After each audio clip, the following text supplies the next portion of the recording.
Spider-Man. Spider-Man does whatever a spider can. Welcome to a very special Marvel movie talk where we are going to gear up for next week's release of a brand new Spider-Man series, Your Friendly Neighborhood Spider-Man on Disney Plus.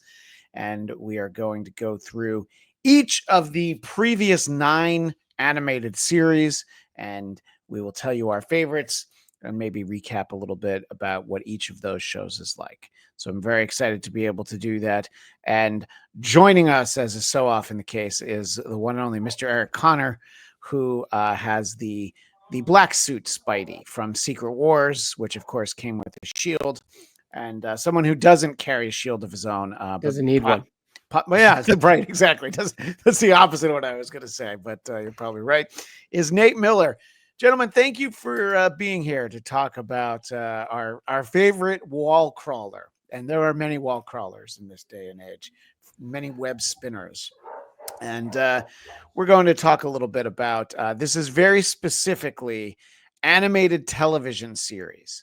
And that means that, Eric, I'm sorry, we're not going to talk about the Japanese series. We're not going to talk about the 1978 live action series with Nicholas Hammond. I know. I'm out.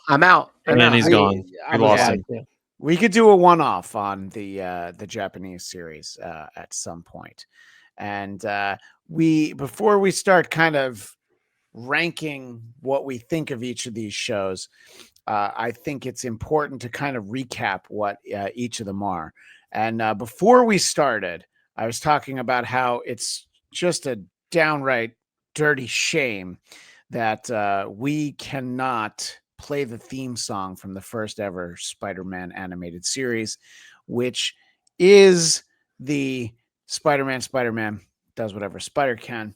And as I also said before we started, I would also appreciate being able to play the Ramones cover of that. But neither of those things are going to happen.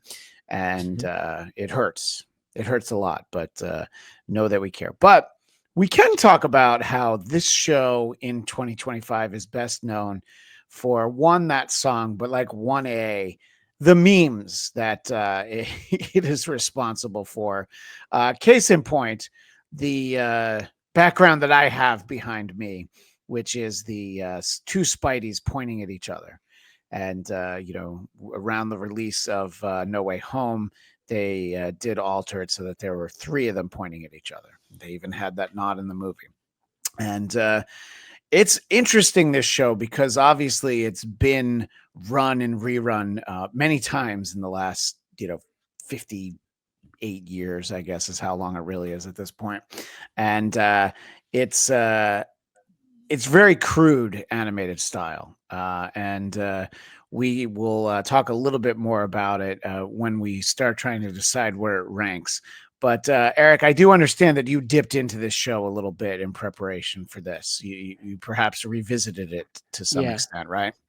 I think it aged better than the Super Friends. I mean, for one, just any show that has this character. Do you mean then the Super Friends, or do you mean Spidey and his Amazing Friends? Oh, I mean, I'm crossing streams here. Apologies, but going over to DC's side of things. So there are things I loved as a kid that when I watched it with my own kids, I then thought maybe I was not a smart child, that I should have known better. And a lot of those Super Friends type shows and Justice League shows didn't age so great. The ones from way back in the day. I'm not talking about Justice League Unlimited, but I feel like Spider-Man is kind of how I remember it. Yeah. The animation is a little rough. I didn't realize Ralph Bakshi, however you pronounce it, the guy made Fritz the Cat. Yeah. And Cool World. And also did a borderline subversive Mighty Mouse series in the early 90s, which was on, I think, CBS. Yeah, and he did Lord of the Rings, the animated one, of course. And so it had some interesting talent behind the scene, but it's fine. I mean, that's the problem is nothing's better than the song. Like, that song is so good and so exciting, and then the episodes are not so exciting. They're fine. I enjoyed them when I was real young, but they're not terrible, which is good to say. It's going to be a controversial statement, and Eric, you might want to fight me on this, but just like the live action series Greatest American Hero, the theme song is so much better than the show. And it's very hard to really get past a show where, like, as soon as the theme song ends and the episode starts, you're like, well, it's all downhill from here.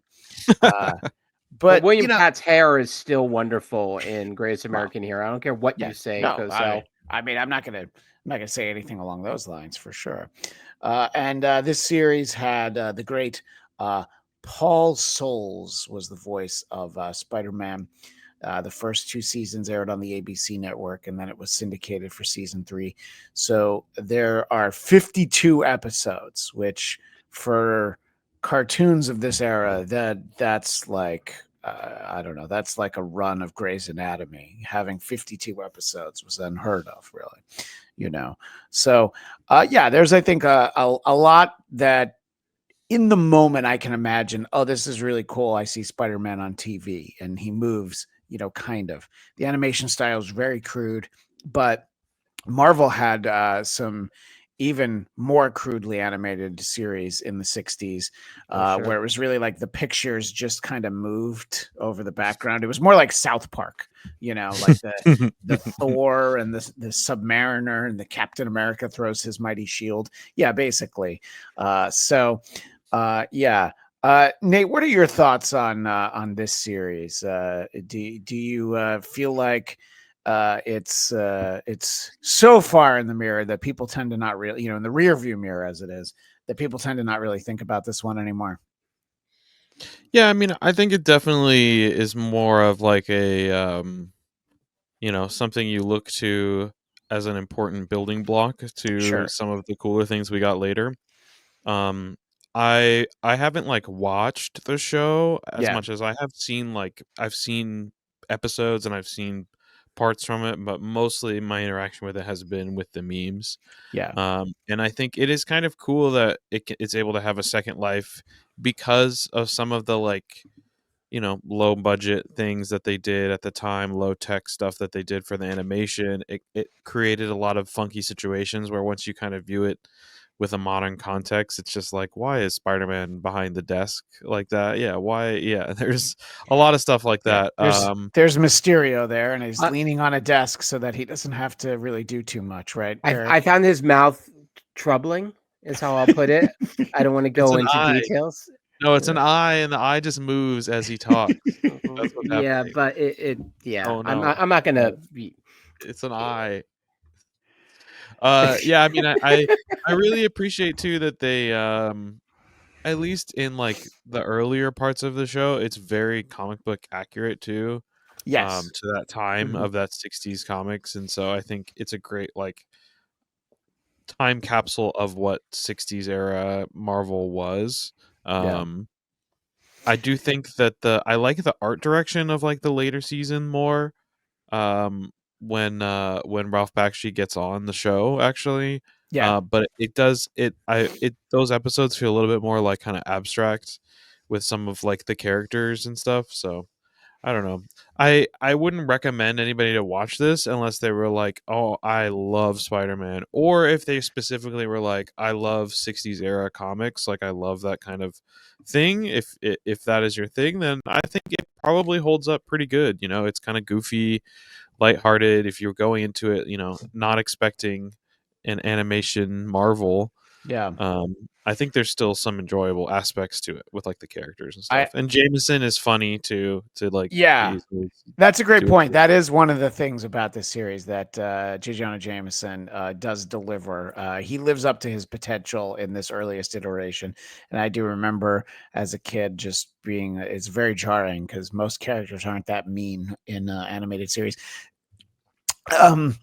Excuse me. The thing I remember watching it as a kid, you know, and it was reruns and very old at that point, because I'm old, but I'm not this old, that a lot of the villains were green. And it was just something about, I don't know, Martians and monsters and things. I think that, you know, I even asked my mom about that. And her answer was, They're probably stuck in a rut, that they were like, green works. Let's just stick with it. So, yeah. And it's, again, there's something to be said about a show like this. And that is indeed the first ever Spider-Man animated series that we were fortunate enough to get. And of course, the meme that lives on, our visual audience can see it behind me, but it is the two Spideys pointing to each other. So that is the first animated Spider-Man series. So keep that in mind as we go through. And the next series, interestingly enough, is from 1981, and it is a standalone Spider-Man series. And it's very important to differentiate this series from another one we're going to talk about in a moment. Now, this series was syndicated, and it is they did one season of this show, and like I said, it is just Spider-Man by himself. And that's it's an important differentiation from what we're about to get. We have, I believe, Ted Schwartz is the voice of Spider-Man, which sounds like a voice actor name from the early 80s. And I know this show because this show and the next show, which is Spider-Man and His Amazing Friends, were both repackaged in the late 80s as basically filler for something that they did called Marvel Action Universe, which included the animated version of RoboCop, which is probably something that might be an interesting revisit at some point to look at how they tried to turn RoboCop into a kid's cartoon. I mean, look, it's the same era where they did it with Police Academy. So, it was like, oh, everything works as a cartoon. Does it? Does it really? Does RoboCop work as a cartoon? So Mr. T worked as a cartoon because he worked with all those gymnasts. It was amazing. He did in real life. And Mr. T also worked as a breakfast cereal, as Pee-wee's Big Adventure. Yeah. So, this Pee-wee's having some Mr. T cereal in the beginning of Pee-wee's Big Adventure. I didn't make this up, Nate. I believe you. These are stone cold facts. So this show is fairly unremarkable. I have to say it suffers a little bit by only having the one season. And in all honesty, it was basically competing against itself. Some highlights are that it does feature the Black Cat in an episode. And I do believe that this is one of the instances where Magneto is called Magneto. And, Eric, about a year ago when we talked to J.M. DeMatteis, he said that I always said that character's name as Magneto. And that sounds like the kind of thing that Stan would say. And it's hard to disagree with that. Stan would be like, well, he's like a magnet, so he's Magneto. And you're like, yeah, all right. That seems about right. So I think one of the things that can work a little bit here is that, you get things like the famous Kraven the Hunter. You get Captain America, the Red Skull. And they did, I guess, 26 episodes of this in a single season. And Christian, you said they repackaged this. So at least the version I watched, the opening title was almost identical to Spider-Man and His Amazing Friends. Yes. Was that done later, or was that? I believe so, but I didn't actually watch this show in 1981. Spider-Man and His Amazing Friends, I was watching by the end of its run. I was watching it. I only know this show from after the fact. I do know that they did sort of streamline it a little bit. The Spider-Man and His Amazing Friends at one point was aired together as part of an hour with the Incredible Hulk, and they did kind of change the way the opening was as a relation to that. So I think that this is one of those ones that I don't quite and I researched everybody. I tried to find out how there was a syndicated Spider-Man show that was happening at the same time as a NBC Saturday morning Spider-Man show. and they started it the same, I think even the same week. So it is very confusing as to how that happened. And I'm not quite sure how, I can learn more about this. But if anybody has any answers, please let us know in the comments, or you can message me at Christian DMZ. That's where I am everywhere. So you'd be able to find me. And so do you have any thoughts on this? And Eric, I wasn't sure if some of the images that you shared were from this show or if it's from Spidey and His Amazing Friends. Like you have this guy right here, this sad sack. Oh, that's Spider-Man and His Amazing Friends. That's what I thought. Yeah. Yeah. That's the character of Mr. Frump, which I will talk about. Yes, we will have to talk about Mr. Frump. I was going to say he does look like a very sad Mr. Hooper from Sesame Street. So yeah, but we don't need to talk about him just yet. Did you have any final thoughts on 1981 Spider-Man, Eric? No, I think I share just your confusion, because it's like, okay, this is cannibalizing your product. And it seemed like they had different distributors, but even then, I'm surprised that, and again, I know Marvel in the 80s was giving away its titles like candy, but the truth is, like, having two at the same time without any crossover, like I remember like Batman and Superman sometimes would get packaged where you would turn it on and it would be one or the other. And so I could understand even doing like a standalone Spider-Man in tandem with Spider-Man and His Amazing Friends. And I do think this one, unfortunately, just suffers by comparison. Just by having Firestar and Iceman just brought a whole other level, although we will talk about how good is that show actually looking back. But yeah, this one, I think I kept watching it. I was like, I don't see where it sort of separates from the juggernaut that was a multi-season run of Spider-Man's Amazing Friends. When you say juggernaut, do you mean Kane Marco, the living juggernaut, or you meant? I always mean that. Yeah, I always mean that. Nate, is this one that you've ever seen, or is it hard to differentiate it from Spider-Man as Amazing Friends? I really couldn't tell you if I had seen this or if I had, my experience with this. I definitely spent a lot of time watching Boomerang growing up, and so I did see a lot of the Spider-Man and His Amazing Friends stuff.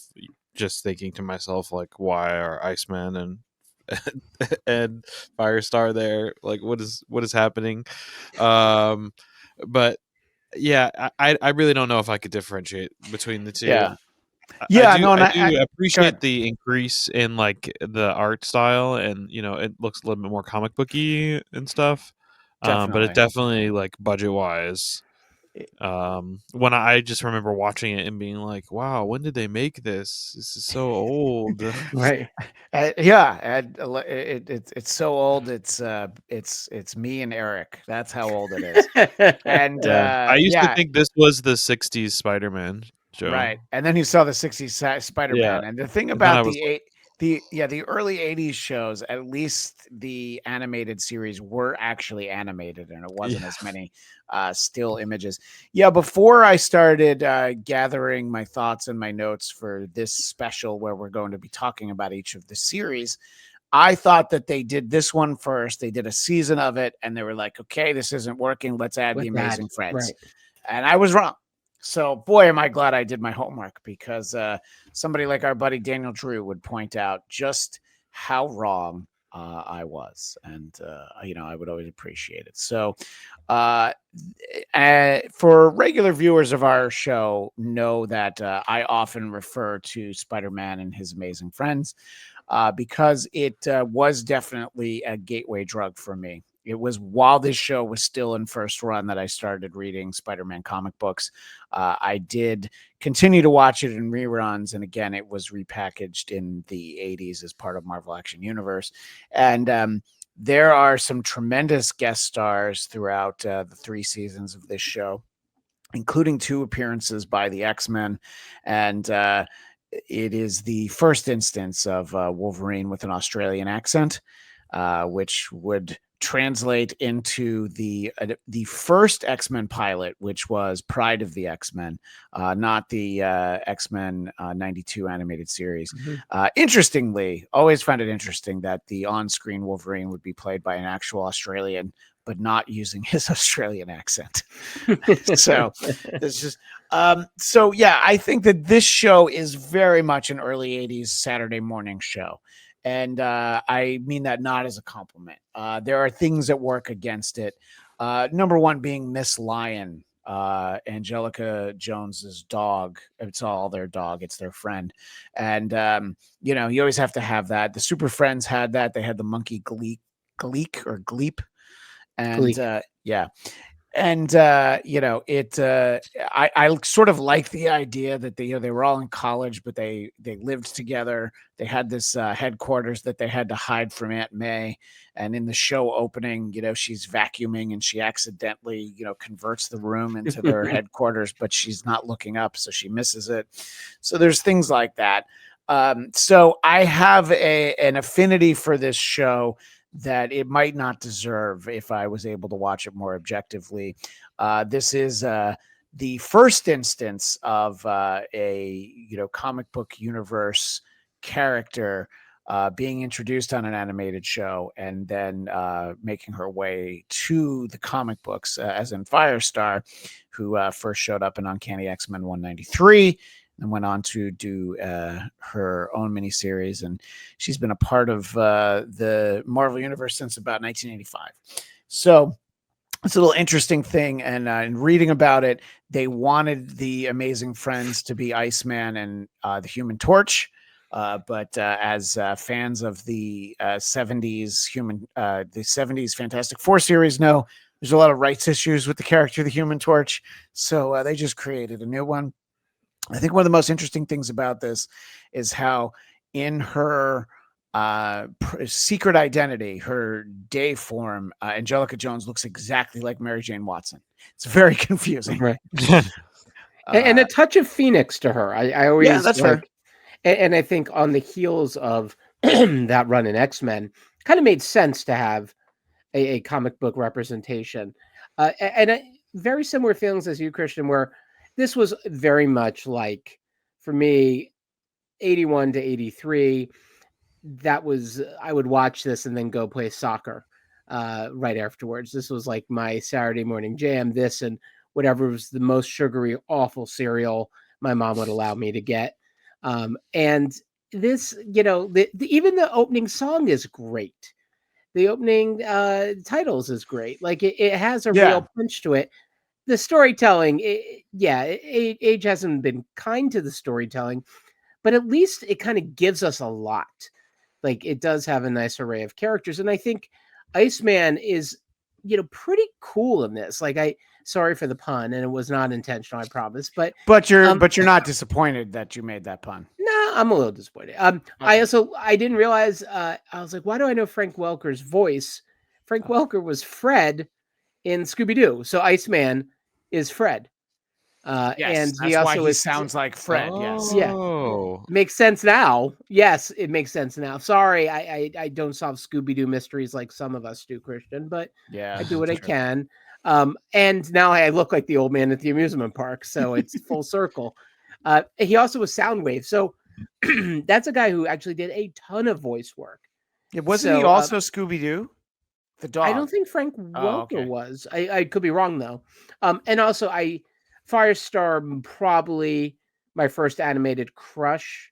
Interesting. All right. Even more so than Judy Jetson. I think this was one that I definitely noticed her. Yeah. And it would excite me for my soccer game. It was very innocent, but it cut to a poster behind me of her. That's huge. That even my wife doesn't see. I hide. I had my shame. Yeah. This is the role I'll play in the live action version. You want to be this Bugman character? Yeah. I know I wouldn't necessarily want to, but I think I would wind up getting that part. For our visual audience, I wish this was Turner D Century, but it's not. It's just Mr. Frump. Yeah, it is Mr. Frump. And I made the mistake of showing the first episode of this to my kids when my daughter was like 4 or 5, and she was terrified of Dr. Doom. So that was a big mistake on my part. So she's never wanted to watch it again. It's just like, oh, this is what I watched when I was a kid, not realizing that I guess Dr. Doom might be a little terrifying to a child. So Nate, you've said that you've seen some of this one. It's hard to differentiate it from the other one, but this would be on like Boomerang and those sorts of outlets, right? Yeah, exactly. On Boomerang, and then also just like online seeing stuff, but mostly I watched it on Boomerang. I definitely like have not seen a large majority of the episodes. There's a lot of them. Yeah. But I've seen enough to like kind of understand the dynamic. It was cool. It was it was good for what it was. Definitely, I think the best show at the time. I think it was a good improvement. It was kind of like, I don't know. It always struck me as like obvious that it was kind of trying to do Super Friends, but with Marvel characters. Well, what you're trying to say is with better characters. No, I'm sorry. I'm not going to put those words in your mouth. I'm just being it's just yeah. Well, I do think that while I do generally agree that Marvel has better characters, I do think that this group just like this doesn't make sense. I don't know. Yeah. It was always strange to me of like, why are these, even with my very little comic book knowledge as a kid, it just wasn't like, like he's not an X-Men. Like what are what's what's going on there? I will always say that people can, if they want to watch one episode of this, they should watch the episode that a friend of mine from way back to this era, we still talk about the episode called Seven Little Superheroes, which was very exciting because the guest stars in that episode are Captain America, Doctor Strange, Submariner, and Shanna, who they call the Jungle Queen because they couldn't call her the She-Devil because certainly couldn't put the word devil on a Saturday morning cartoon show in 1981. So am I recommending it because it's great? No, I'm recommending it because of all the characters that are in there. But yeah, I mean, there's a lot of cool cameos. Yeah, definitely. And also too, I saw that there's a lot of, in this one and in the mainline Spider-Man series from 81, there's a lot of voice samples that have been used in like hip hop and music and stuff. Mm-hmm. I had no idea. Pretty cool. But yeah, I recognized from some of the episodes. So that and Billy Squire. Billy Squire shows up in a lot of rap. Billy Squire does show up in a lot. Yeah. Well, I didn't mind the team here. I understand what you're saying, Nate, but like it's like, every band has a side project. Dave Grohl has Foo Fighters. He also has them Crooked Vultures. And so to me, this was kind of that. Like, Iceman gets a little bored with the X-Men, and so he gets to pal around with Spider-Man. And once again, Firestar is a reason enough to like maybe leave the mansion a couple of times a week and pal around with somebody. So I didn't mind the mix and match of it all, even if it makes, as we talk about, you're right. Yeah, you're right. It makes absolutely no sense, but it's fun in the moment. A grab bag, right? Yeah. And it also makes, for animation wise, you get some blue stuff, you get some red stuff. Yeah. You get some web netting stuff, you get all types of animation effects. Yeah, I think that's true. And you have an episode with original X-Men, Angel, Beast, Marvel Girl, Cyclops, and then an episode that has some new X-Men, including Storm and Wolverine. So interestingly, and I know this because at the years ago, long before there was a Disney Plus, my wife bought me this series digitally on Amazon. There's an episode that is not included on Disney Plus and was not usually rerun. There's a Red Skull episode that has very specific, and I think that this was back when the idea was to make children's television somewhat educational. This is before everything was a toy tie-in. So it's very accurate historical references to World War II. So there are depictions of Adolf Hitler, a swastika, and some of the Red Skull. What's a hot take? I didn't expect to hear that from you. No, but so it's I can understand why. I mean, I saw it 15 years ago for the first time, and I'm like, oh wow, this is and I guess they were just trying to be accurate in the way a comic book would be, but Disney's like, nah, we don't need this many episodes of that. Yeah, I think it's just an interesting footnote. And we get to see a lot of recognizable Marvel characters in there throughout the course of the run of this show. Now, obviously, if we're talking about animated Spider-Man series, I think it is important to reference the one that I feel like many people consider to be the gold standard. And even if they don't, there are many people for whom the 1994 Spider-Man, 1994 through 1998, this was sort of their first foray into the character.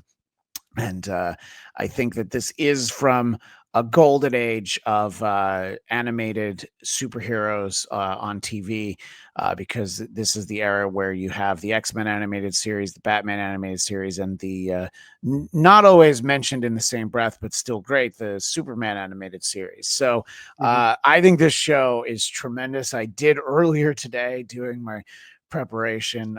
There is an article out there about why it may not have held up as well as some people think.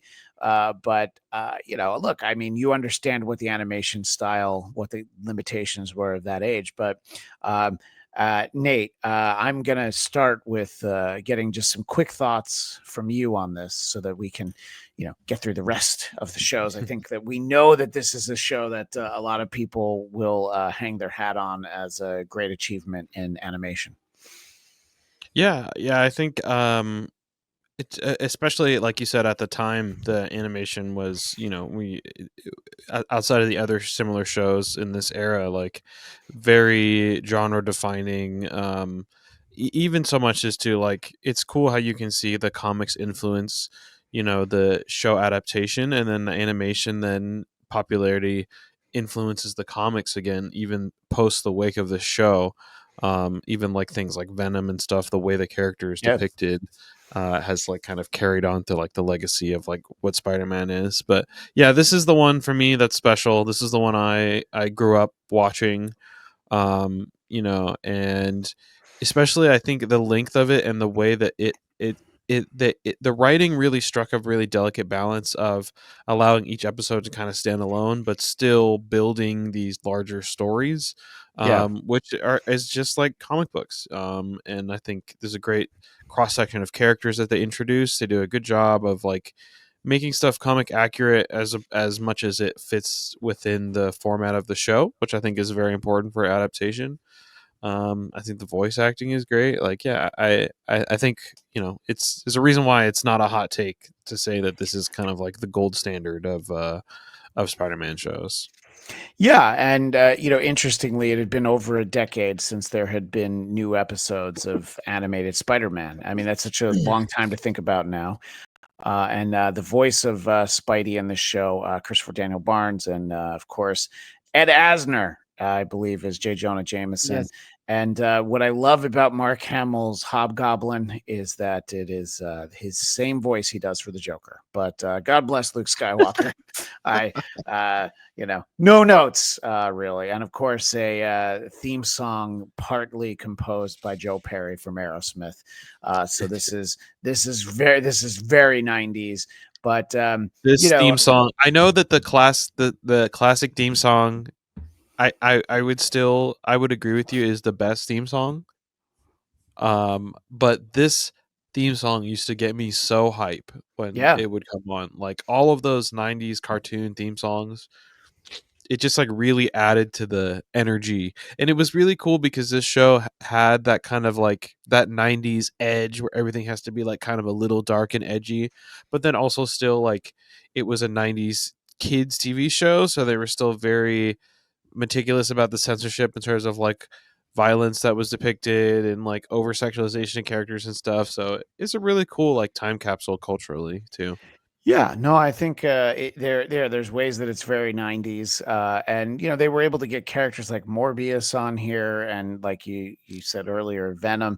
So yeah, I think that as someone who was already attending college when this show premiered, I did catch it when I could, and have since, there are, for a show that was on 5 years, it only has 65 episodes. So it is not impossible to catch all of them. But no filler, which is rare for, no, I agree. Yeah. For animated. Eric, your thoughts on the 90s Spider-Man animated series? Yeah, and this is one also I came to later in life. It was on during college, but I was busy doing incredibly stupid things in college. Too stupid to, far stupider than watching a cartoon was my college life, and so Spider-Man had to wait for me. Pardon me. Coming to it later, I was watching an episode with Craven, and there's some really good like quips. Like someone goes, "Hey, look, it's the guy from Cats." And I'm like, that's a pretty good throwaway line. The guy who plays Peter is Prince Eric from Little Mermaid, which is kind of cool. Yes, I find it cool that he's Prince Eric.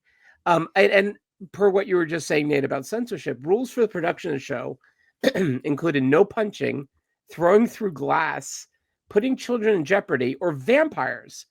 But they had vampires, I thought. I mean, they came up with I forget what it was, a workaround Morbius, but there. Well, he had the little holes in his hand, and he would just suck, not blood. So not with. I see. Like he would suck the life force from them.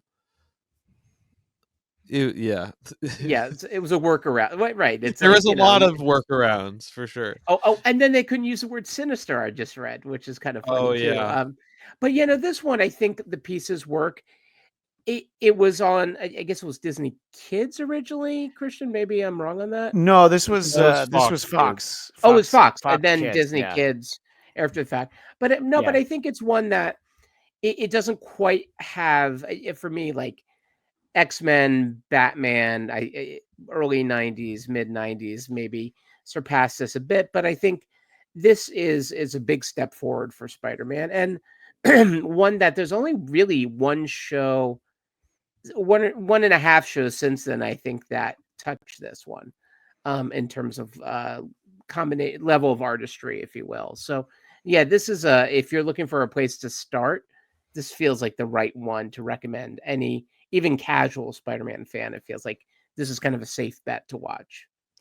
Yeah, no, I think that is an important point, is that, you're able to, there are some fairly wide-ranging episodes, and they really cover a lot of ground, a lot of different stories, a lot of different characters.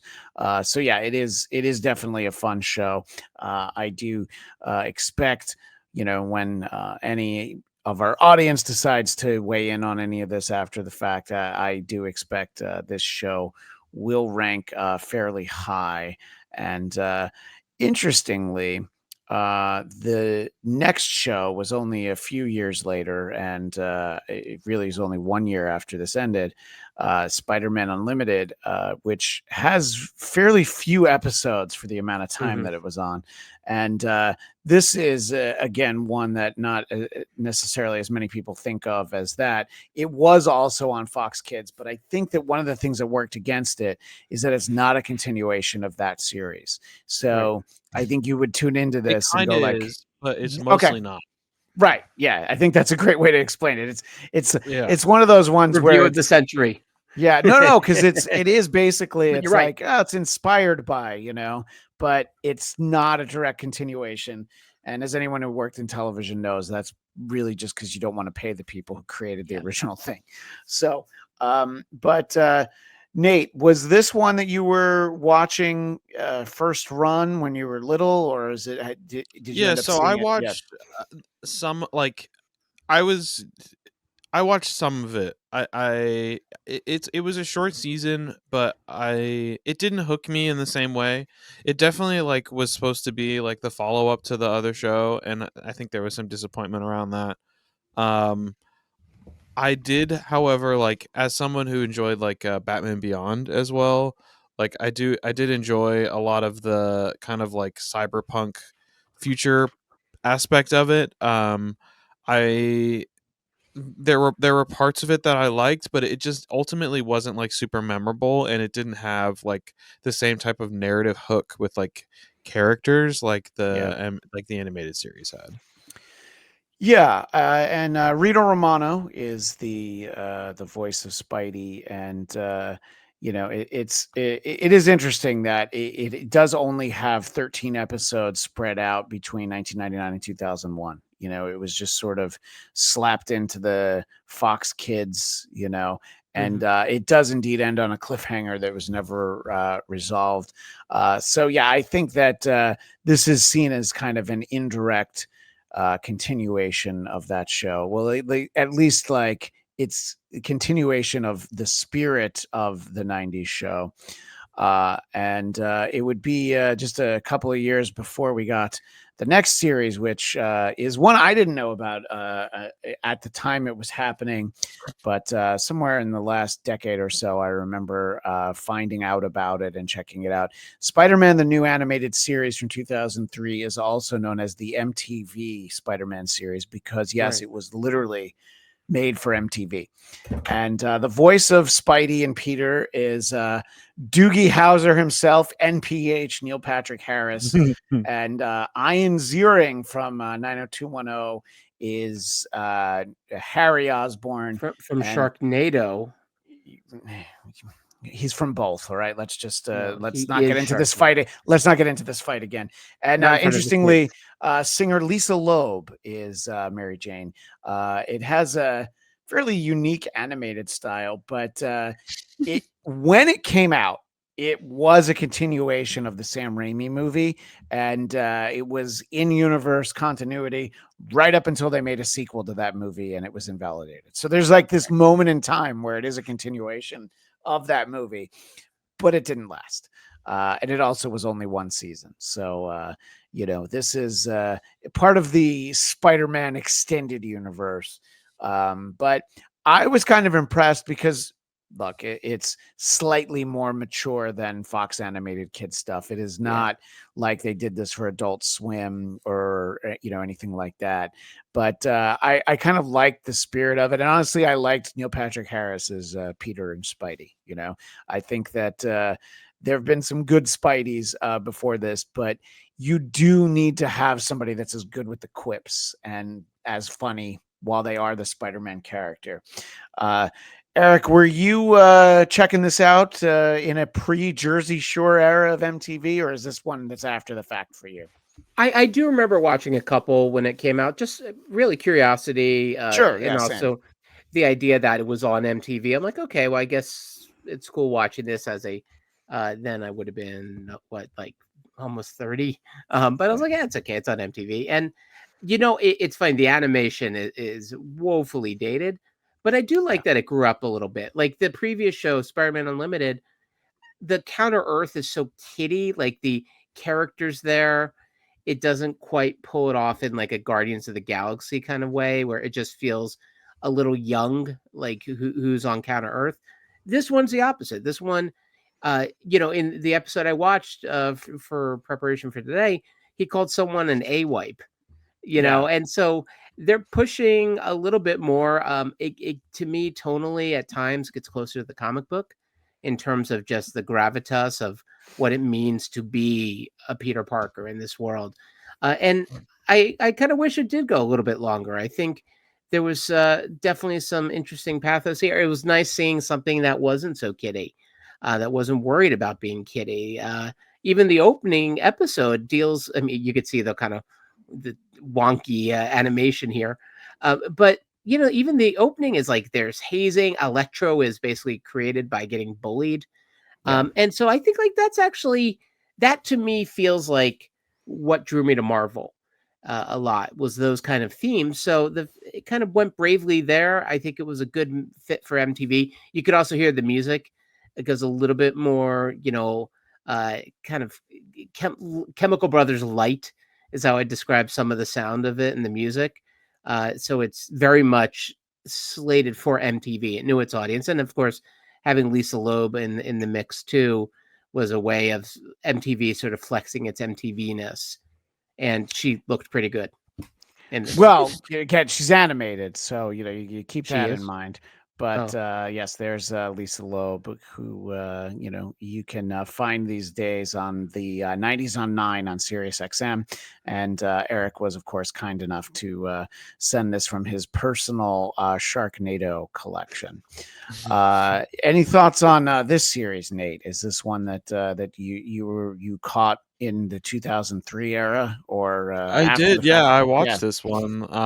It was a weird time. MTV was doing a lot of animation stuff, but also too, like, and very importantly, Ultimate Marvel was like becoming a thing. The Ultimate Universe, which had this more kind of like gritty, realistic stuff, and so I think this. Well, I think at the time I didn't know this, but now I know that originally this was supposed to be an adaptation of Brian Michael Bendis's Ultimate Spider-Man, which would have been really cool. But then because the movie was so popular, they had decided to make it based on the movie instead. So it still has some of that kind of like more edgy influence and a little bit more of the, I appreciate, especially as I was growing up, I appreciated the kind of like aging up of the characters and the problems and kind of, adding a little bit more, of an edge to it. And the animation style at the time was amazing. It was awesome. It was just fun. It was like, just because it was so different allowed it to be like, I wasn't at no point in time was I thinking like, man, this is not Spider-Man the animated series. What is this? I was just thinking like, what is happening? This is like, at the time it was so cool. Looking back, it did not age very well. But I do think like artistically it's still cool that it when you see a frame or a shot from this show, like immediately what it is. It has a very uniqueness to it, which I think is pretty cool. Yeah, no, I absolutely agree, and we will talk about it more when we go through our list. The next series was Spectacular Spider-Man, which again is one of these short 2-season series that there's a total of 26 episodes. So, not a particularly long run unless you're a beloved British comedy. Then 26 episodes is actually pretty amazing. So this one did use some Ultimate Spider-Man as part of the source material. And then also sort of an inspiration from the Sam Raimi films. Josh Keaton is the voice of Spidey here, and this is a very popular Spidey, even though it's sort of a short-term show. So I feel like, Nate, at this point, you're sort of keeping up when there's a new Spidey series. Was this one that you watched regularly when it was on? So I remember I watched it originally, I think, when it was on the CW. But this was right around the time when Disney bought Marvel. Right. And I kind of checked out a little bit after that. So I only watched the first season of the show. And it was okay. It was never like, again, like, but at this point I had gotten deeper into anime and more like serialized stuff with like way better animation quality. And like this particular design style never really, like, it was definitely more modern. I appreciate that they updated it from like kind of the older stuff, but it never really like hooked me into it. So I watched the first season. It was okay. There's some cool stuff with Venom in there, and like Doc Ock is cool, and it's definitely some really well done animation. But it just, I don't know. It never hooks me that much. It's not my favorite, but it is one of those ones that because I discovered it after the fact, I think it's sort of like you appreciate it more of like, oh, this is kind of cool. It's a little different. But again, it is very tough because everything after the 94 series is kind of held up to the 94 series and compared to it, and doesn't always measure up as well. What were you going to say, Nate? We also have to consider too, just like the viewing, abilities of this stuff. Of like, when I was watching the Spider-Man and Friends stuff on Boomerang, it's just it was cable back then. We're just watching whatever was there. It's not like the streaming on demand stuff we have now. If you wanted to find this stuff after it had aired, you had to go out and get a DVD of it, or get the VHS. So, well, and by the way, this was the first season was on CW. The second season was actually on Disney XD because of the sale that you referenced. So yeah, it and that doesn't help build the audience for a show that it's, on a different channel, except I guess being on Disney XD, probably they ran the episodes fairly regularly. Eric, I'm sure that your favorite part about this show was that Mean Girls and Party of Five star Lacey Chabert, the season 1 Meg Griffin on Family Guy, was also part of the voice cast. That's the only reason I watched it at all. I didn't even realize it was Spider-Man. I just follow her wherever she takes me. This was one I definitely did not watch when it came out. Sure. I had my first son that year, so I was, a little busy. But I will say, watching it now, I really appreciated that they did something a little bit different with the animation. It felt like I described it here as like a mix of like Batman the Animated Series with a bit of Dick Tracy. Like Right. It had that kind of feel, and I thought, okay, that was kind of cool and different. It's definitely younger than the new animated series that preceded this. It didn't have that gravitas, but it also I had some nice emotion. The episode I was watching where he comes home late and Aunt May reads him the riot act, and he's apologizing, and then he's like, how lucky am I to have Aunt May looking out for me? And I don't know, maybe it's because I'm watching this as an older gentleman. I found that surprisingly touching. And so this one, I don't think reinvents the wheel, but I think it definitely has a more kind of specific voice and take than maybe the series that followed after this one, that tied in more with like the Avengers and the Ultimate Universe. I found that this one surprised me. It's not one I saw at the time, but I'm glad I discovered it now. I would watch more of it if I could. Right, exactly. And again, has an interesting animation style, as we see here. Pulling the mustache with his web, I think, was fantastic. Yeah, exactly. So, I think that this is definitely it is an interesting one. I think people who sort of remember it, if it's their childhood Spidey show, they probably have some particularly fond memories of it. And it is, for me, one that I definitely saw much later. I think it was on Disney Plus, so it's at that point. Not that I hadn't ever seen it, but I didn't really see as much of it.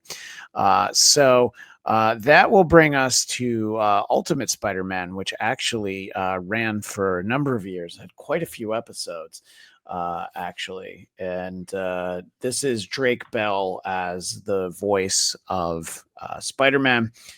D. Bradley Baker, who people know from Clone Wars and a number of other things, but that's kind of a jump out.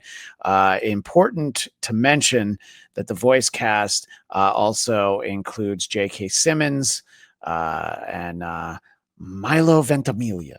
So Clark Gregg and some very familiar Sean McBride. And then this is interesting. This has 104 episodes, so I do believe this is the series that has the most. Interestingly, this has sort of like a team up aspect, where he's friends with Nova and White Tiger, and there's some spacefaring episodes. I saw this within the last few years because my kids weren't really ready to go see a Guardians of the Galaxy movie, but I'm like, you know what? Let's check out an animated Spidey with that. So I think that again, this one is fun in that way. I think it's sort of a hybrid of the animated series and Spider-Man and His Amazing Friends, in the sense that it's a better show than Spider-Man and His Amazing Friends, but it does have the fun thing that I like about Spider-Man and His Amazing Friends, which is just the number of guest stars. What are your thoughts on Ultimate Spider-Man, Mr. Connor? Yeah, I mean, along the lines of what you're saying, I found this is one I do remember watching some episodes of along the way.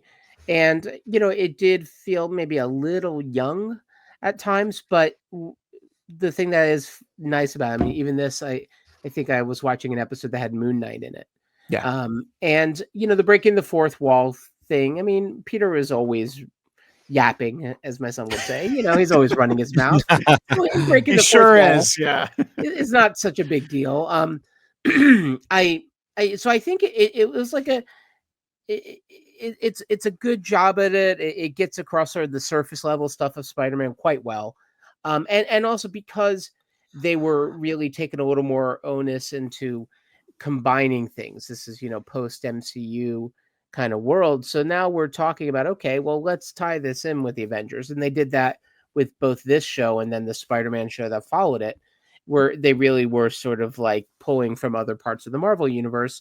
And so kind of what it lacks in Gravitas, it definitely compensates for in just quality of guest star. I mean, it's a great buffet of Marvel characters that come across in this show and the next one as well. Yeah, and this is the first one that, from development through production and broadcast, this is the first purely Disney one. The next one has the title Marvel Spider-Man, and they definitely aged this series down, and then they aged that series down, and oh boy, did they age it down after that. So it's a trend that I think some people didn't appreciate. I think in general there's a sweetness to this show. It's not my favorite, but there are some tremendously fun episodes that I have watched in recent years with my kids. Nate, what are your thoughts on Ultimate Spider-Man?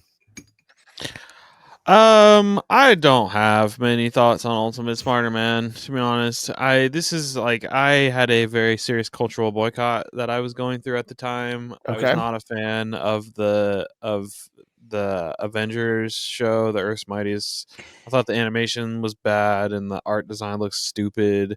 And so am I going out on a limb to say you also didn't appreciate Agents of Smash? No, that which was how about Smash the musical on NBC? Did you no, that's different. That's a different. No, I don't know what happened after 2010, but with the exception of the DC studios, the stuff that was Marvel animation that was coming out was just, it was either not good or was good. Like this, it was just not for me. The audience, right. The target audience was just too young from where I was at the time. Yeah. And I can definitely recognize, I've seen clips of the show. I don't think I've ever seen a full episode, but I've seen parts of it. The costume designs are cool. The animation seems good. It looks like it's well made.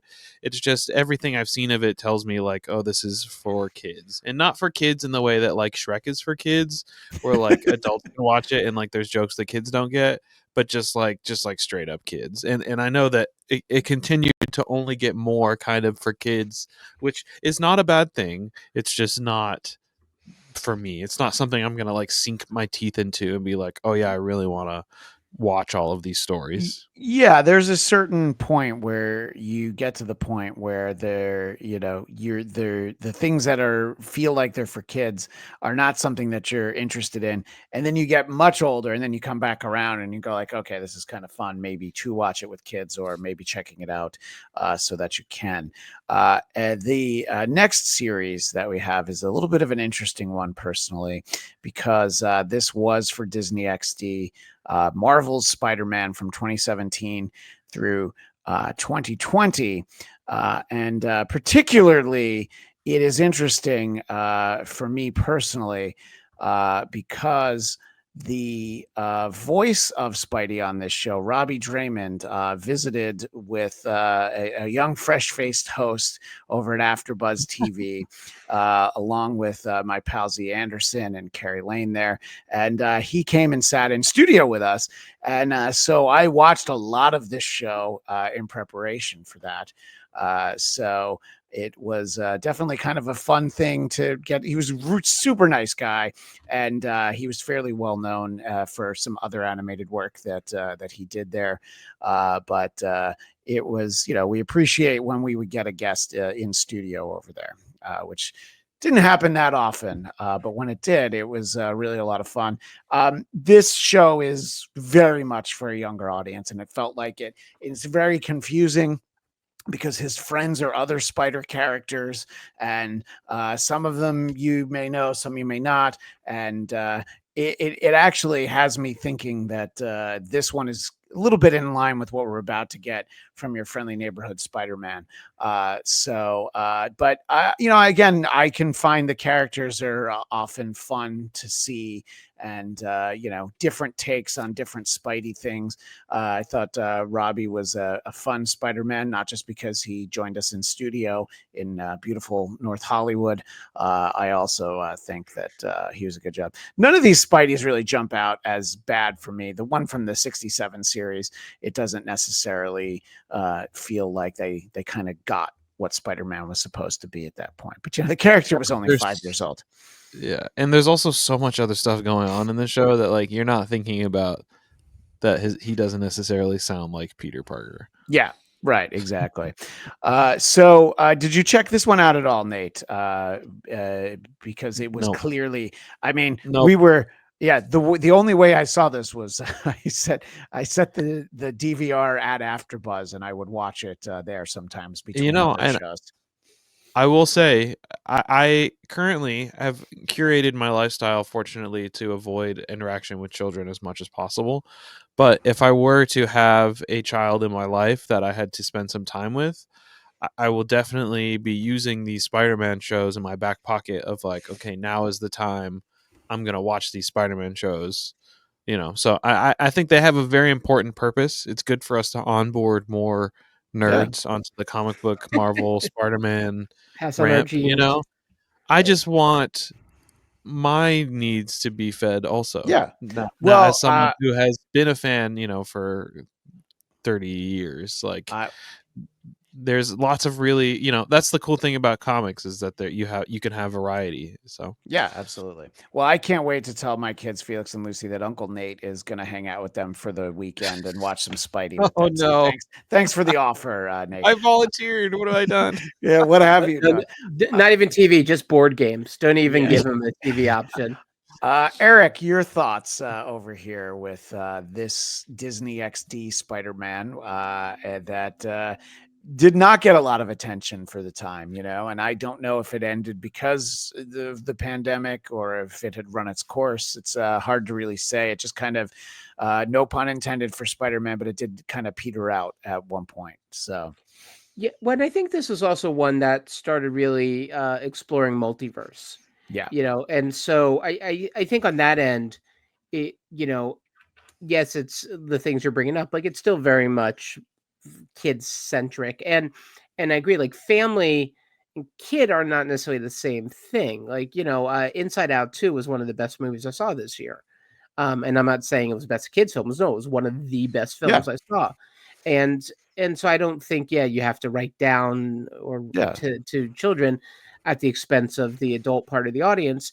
But I did like that they kind of did explore kind of distance corners and had a pretty big climax with this storytelling too, if I remember, like just bringing a lot of different worlds together and really sort of playing with the possibilities, which I think is cool. I actually did know one of the writers on the show, and my son was of the age at that point then where I would try to watch some of these with him. We didn't watch it regularly, but I did find it was like fine and ones that I think what it lacked in sort of, going for a deeper emotional truth, it just made up for it by like having fun with the tools, with the toys. And that makes sense. A lot of these shows are about selling toys. So yeah, like the more toys you can put on the screen, the more you could sell on the shelves. Back when we had shelves. And I would say that back when we had stores, I would say that this is sort of like a late elementary school, middle school age show. The final entry as we go through the timeline of Spider-Man animated series is actually the one that is designed purely for the preschool set, and it shows. And I have to say, my 7-year-old daughter loves Spidey and his amazing friends, and obviously the name that invokes memories of the show that I liked. She was Ghost Spider for Halloween this year, so It is so much a show for preschool kids, and I'll even tolerate the theme song by Fall Out Boy, and it's it takes a lot for me to say that out loud, but it has, as I was telling you guys before we started, it has some great guest characters. Ms. Marvel, Kamala Khan is a regular, Lockjaw is a regular, Ben Grimm the Thing is a regular, Ant-Man and the Wasp, Uncle Jesse, John Stamos is the voice of Tony Stark. So it's fun in a way that this Squirrel Girl's on this. So it is completely for little kids, but it is very well done for little kids. Nate, I feel like you wanted to chime in on something. Nope. Okay. This is the one he watches most of all. Yeah. Nate's like, oddly enough, this one's my favorite. This is my number one. This is my no. Yeah, I mean, I will say I am very impressed that they have taken a character that uses spider iconography and managed a way to market it to toddlers. Yeah. It's impressive. Oh, they're adorable. I mean, they got I remember when my wife worked at Disney, they had a guide to how to draw little kids, and they said like a overly sized head, which is also just my default setting for my head, and then a kind of a big butt. Now these guys don't have big butts, but they have such cute big heads. And although I will say, Christian, my wife might have been cursing your name a little bit because I was watching this during dinner, and she's like, "What the fuck? F are you listening to?" And I'm like, my new friend. She's like, "Why?" Yeah, and that's my fault. But yeah, so I may have thrown you a little under the bus. I'm sorry. I did when the decision was that we would do a ranking of these. And no, I didn't think it was going to take us a whole hour to go through the 9 shows, but we've really weighed in on the shows. So it's going to be easy when we actually do the ranking of it. There's a part of me that kind of wants to have this outside the rankings. However, there are shows that I categorically feel are worse than this, so it will be included in here, and we'll just kind of come to a general consensus. Not everyone has seen every one of these shows, but I think we'll have a feeling for what belongs up there. And again, this is very fun to watch this show through the eyes of my daughter, and that is really kind of the only way to watch a show like this as an adult. Did you find it insufferable, Eric, or what was it? Where were you at with this? I mean, the voice acting was a little rough for not necessarily the main kids, but like Rhino, who special place in my heart for Rhino. I was like, my God, like this was the best takes they got all day, and so it was tough. This one, I'm glad they have. They're only like 12-minute long mini episodes. They're pretty short, yeah. And so after 12 minutes, I tapped out. What I love about this is Green Goblin, who is almost exclusively called Gobby. He's like a prankster. Yeah. His pumpkin bombs just make like slime show up everywhere. Dude, Rhino had a slime truck. Yeah. You would never know that in a different timeline, he is indirectly responsible for the death of Gwen Stacy. Yes, Spider-Man kills her by snapping her neck, but it's only because Gobby tried to kill her. A very special episode of Spidey and his amazing friends. It's fun, the idea that that Peter, Miles, and Gwen get to hang out and have adventures together and all that. But again, it is very much for the kids. So we will take a moment. We will tabulate and we will give our thoughts, and we will tell each and every one of you what is the best Spider-Man animated series. Give us a moment. All right, we have taken a breath and we have consulted, and we are now going to use this tier maker website to have our rankings. We'll be able to move the titles around. I think we're all in agreement that the S superior level should be the 90s animated series. So I feel like that's where we're all at. We all agree I do feel like our friends in the chat and our friends watching the episode will also agree. Now, it's almost like it's so easy because that's the foregone conclusion, is that I think that's the full realization of the character of Spider-Man. And it sort of came at a time where there hadn't been great animation for maybe forever before that. So this is the gold standard. We even talked about it as we went through the list. Every Spider-Man series after gets compared to it. So if there are no notes on that, we will move on to our second choice. And Nate, what would you rank as your personal second favorite of the Spidey shows? My personal second favorite, that's a tough one. Probably either Amazing Friends or the MTV animated one. Okay, well, I'm going to put the MTV animated one because that is where my second choice is. If there had been more episodes, I might have put it first, but that would have just been just to be controversial. You know, I'm just for the sake of trying to have this conversation and everybody understand it. Now, Eric, we can put another show there in the second tier. Is there another one that you feel maybe more deserving than the MTV series or equal to the MTV series? Not more deserving, but I'd put Spectacular actually right behind it. Okay, well, let's put it right next to it. So that's the next tier down is Spectacular, and I think that the next question would be: do we go with Spider-Man Unlimited, Ultimate Spider-Man, or is there something else that feels like it belongs in that tier? Are we sleeping on Spider-Man and his Amazing Friends? Nate, you mentioned it as possibly getting a strong confidence vote from you. No. Okay. No, I think Ultimate Spider-Man is probably the one that should also go into A. Oh, look at that! All right, you know what? I'm not gonna fight you on that. I think not for my own personal taste, but I think in terms of quality and also longevity, amount of characters, I think it's aged well with animation style. I think that's a good one for sure. Yeah, I personally would put it lower. I'm not gonna. Okay, I'm not gonna pull a knife on you this time. I hope not. I won't. I mean, I think you've watched it more than me. So if you say I don't know if I have. No, I honestly don't think I have. So I found the sort of off-world Earth, the Timo version of Earth was maybe not. No, that's Unlimited. Oh, I'm so sorry. Oh, Ultimate. Yeah. Oh, my bad. Also, oh yeah, no, Ultimate. I think it belongs there, but I think that's the conclusion of that tier.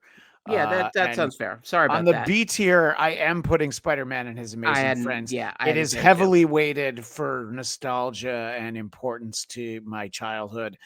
So I understand that. Nate, if you feel that I need to take the blinders off and realize that the show wasn't good, this would be the time to chime in with that. No, I think B is an appropriate ranking for it. I think it's a solid show. If you really enjoy Spider-Man, again, especially if you really enjoy some of the older '60s style comic book era things, I think you will enjoy that show. Like there's a lot of content in there, a lot of cool cameos and stuff. I don't think the animation style has held up very well. Agreed. 100%. I agree with that. Yeah. Eric, I know that you feel similarly. Now, am I going to get pushback if I put Marvel's Spider-Man also as a B? The only difference I have so far is I had Ultimate down in the Bs. Okay. Aside from that, everything else is identical to my own rankings. Okay. And again, I might be weighting it because Robbie Draymond came and visited us at AfterBuzz, and it made me probably enjoy the show more than it did. But again, you're looking at it through the lens of this is a show for children. It's a little bit more sophisticated. And by the way, I do realize that this website doesn't have Spidey and his Amazing Friends as one of the graphics in there, but we'll let everybody know where we're putting it when we get to that point. It does not need to be in the B tier yet, though.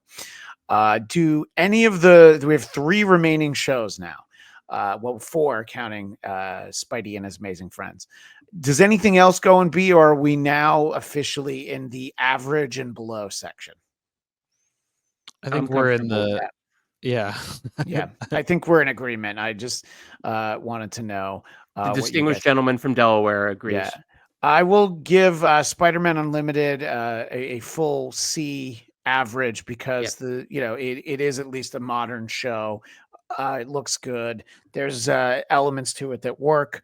And similarly, for the sake of the importance to my household, am putting Spidey and his amazing friends in a C, but I might be the only one who feels that way. He doesn't speak for me. Yeah. Radio audience, I want you to understand this is Eric. Yeah. Where would you guys put it? Would it be a D or I would Eric? put it in F. Okay. For family. I would put it lower than F. So it's a G. We need for god awful. God awful. Sorry. And then listen, I the people who work on these shows, I have nothing but admiration for. That's fine. Getting it to the screen. Peace and love, but look, their mission is to create something for preschoolers, so that's all that they can really do, Yeah, and if Nate wasn't thinking about children before, if you watch this, it's going to give you another 50 reasons not to consider kids. Look, it's like Dan Castellaneta, the voice of Homer, doing the voice of the genie in the direct to VHS Aladdin 2. It's not his fault that Robin Williams wanted too much money, and then after that film, they decided they would always pay him whatever he wanted to voice the genie. He did his best. He's the voice of Homer. He's great. Movie might suffer a little bit. He just he could just do what he could. All right, so I have Spidey and his amazing friends as a C. You guys want to put it F and below. I feel like the law of averages would put it there in a D as the consensus. I don't love the show so much where I'm not going to consider it in there. This is a little bit of a tough one though, because we have Spidey and his amazing friends in D. Now, do either 1981 Spider-Man or 1967 Spider-Man belong as an F for either of you guys? Not for me. No, I had Spider-Man Solo as a C and Spider-Man 67 as a D, almost bringing up to C just based off theme song alone, but that's not enough. Agreed. I think Spider-Man 67 in D, Spider-Man 81 in C, because Spider-Man 81 is not that much worse than Spider-Man. Well, I should say, actually, Spider-Man and Friends is not that much better than Spider-Man 81. It just has friends, so it's, that's enough to edit. Ain't it nice to have friends? Which, by the way, my wife will tell you the best part of Garfield and Friends is the end friends, the U.S. Acre characters. She loves the U.S. Acre characters. I prefer the orange cat that the show is named for, but that's just me. Too much fat shaming. I think the MTV Spider-Man and the Ultimate Spider-Man so just swap places in A. Oh, I see. Okay, so they're in the A tier. Yeah, I could kind of see that. It didn't move the way I wanted it to. But, yeah. And then I would swap the Spider-Man in B with the Amazing Friends. Yeah, agreed. I would swap B. Yeah. Oh, I see. Okay. Yeah, I think that's fine. And remember that the law of averages put Spidey and his amazing friends in D. Look, I'm not going to lie. I think if not for the theme song and the memes, I might put Spider-Man 1967 in an F, but that theme song is so amazing. And there is, you do have to look at it in the lens of. And also the lens too of like, if you watch like the Hulk, Captain America, or Iron Man cartoon of that era, Spider-Man's actually better than those. So which doesn't mean it's a passing grade. It just means it's not a failing grade either. Yeah. So I think that the one thing that helps is that we have the unanimous decision that Spider-Man 1994 is our number one. And the mission of this show is to give us our S as it says on the list, but our number one is Spider-Man 1994, and at the bottom of our list is 1967. It's a D, and then sort of the in between. I think there's fun to be had in watching any of these shows, and yes, even Spidey and His Amazing Friends, but Eric disagrees, and so does Nate. But I guarantee I'll be watching it before the weekend, somewhere in the next few days. I'm so sorry. Look, it's send them to Nate's. Yeah. Uncle Nate. Look, I think we might be ready to move on to the Uncle Disney Nate's XD Spider-Man. The key for my daughter is going to be that Gwen's there, and then for me, I have to make sure she doesn't get thrown off a bridge. So that's what I have to make sure. In any case, so this was fun to do, and then the best thing about doing this, gentlemen, is that we're getting a new Spider-Man series in just days. So it's not going to really change where any of these are slotted, but it's going to have to go somewhere in here. And I hope that it doesn't end up in the D block with Spider-Man 67 and Spidey and His Amazing Friends. But it's fun to get to kind of revisit these different interpretations. And, maybe we'll do this one day with all of the ongoing Spider-Man titles, but we'll have to make it books that have at least 100 issues. So we can only, that's only 10 titles when you get to that point. Yeah, narrow it down. Yeah, have Marvel Team Up in there and Web of Spider-Man and such.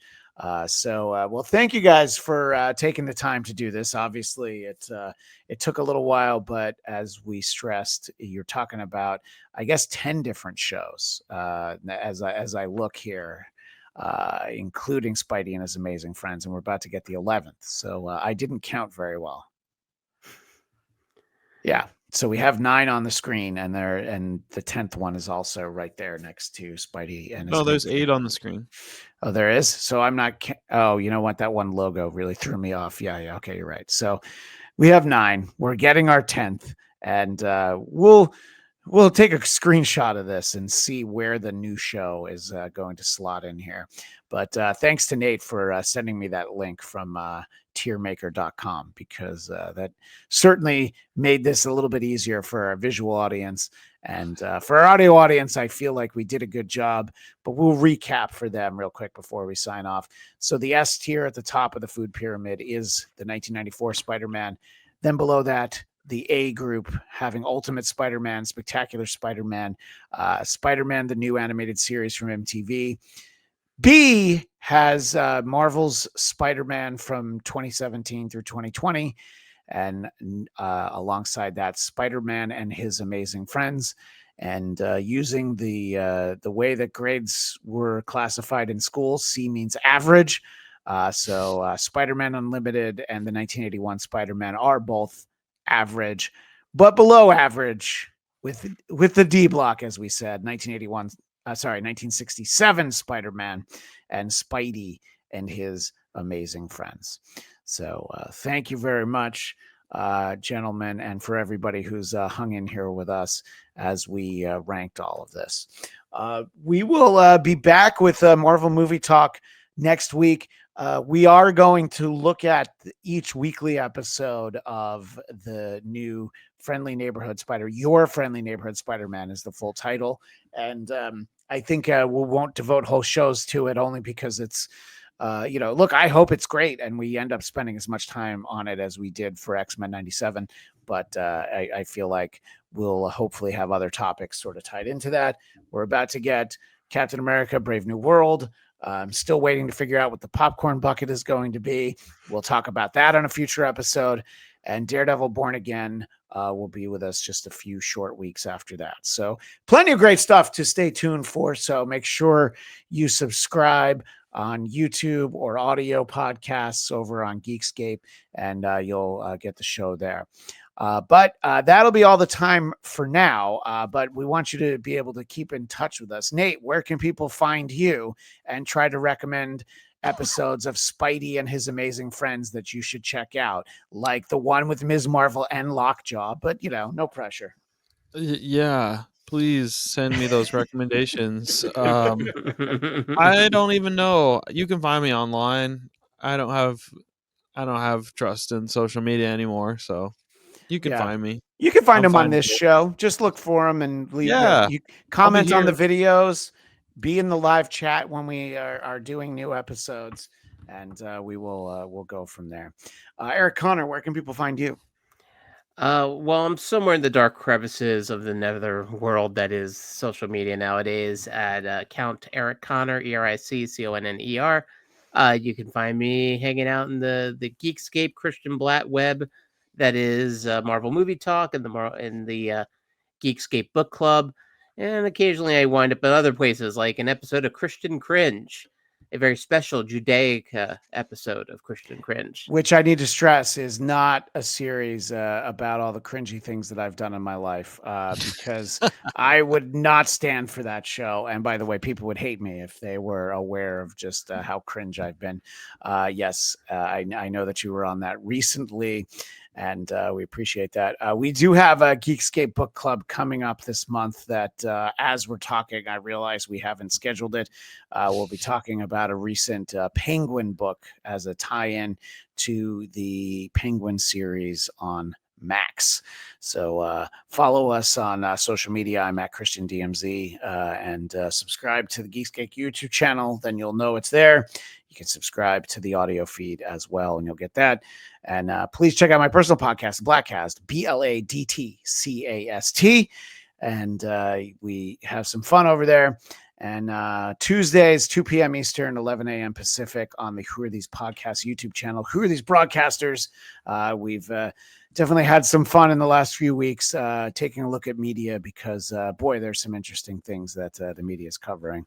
And we are there to try and laugh so that you don't cry.